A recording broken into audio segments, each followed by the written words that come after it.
The RCD test is to make sure your RCDs have been correctly installed so that they will disconnect if a fault occurs. I'm going to wear safety glasses just in case there's any flashover, and safety boots to provide insulation between me and the ground.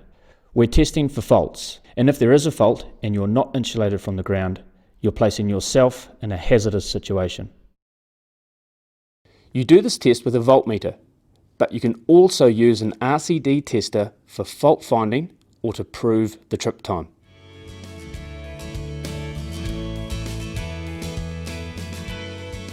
First up, we're going to prove that we have voltage between each phase and neutral on the load side of the RCD. Then we're going to hit the trip button. On the load side of the RCD, test from each phase to the neutral bus bar. The reading should be 0 volts. On the load side of the RCD, test from the neutral to the line side phase. The reading should be 0 volts. Repeat all these steps for every RCD in the installation.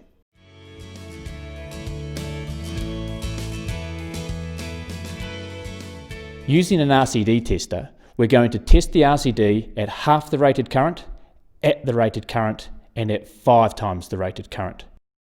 We're going to do this test with a meter set to 0 degrees and then 180 degrees. We do this to ensure that the residual magnetism in the RCD doesn't affect the trip time. You can do all of the following tests manually, but most testers will do all of them automatically. On the RCD tester, enter the milliamp rating of the RCD you are testing. Confirm the RCD is working properly by pushing the trip button. Connect the RCD tester to any socket controlled by the RCD.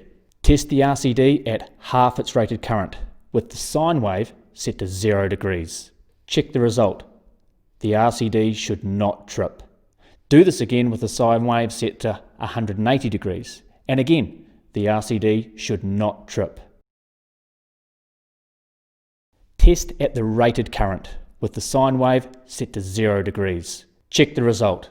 The RCD should trip and the RCD tester should display pass. Reset the RCD, set the sine wave to 180 degrees and test again. Check the result. The RCD should trip and the RCD tester should display pass. Set the tester to 5 times the rated current with the sine wave set to 0 degrees and test. Check the result. The RCD should trip and the RCD tester should display pass. Reset the RCD, set the sine wave to 180 degrees and test again. Again, the RCD should trip and the tester should display pass. Repeat the entire test for every RCD in the installation and remember to record your results once you're done.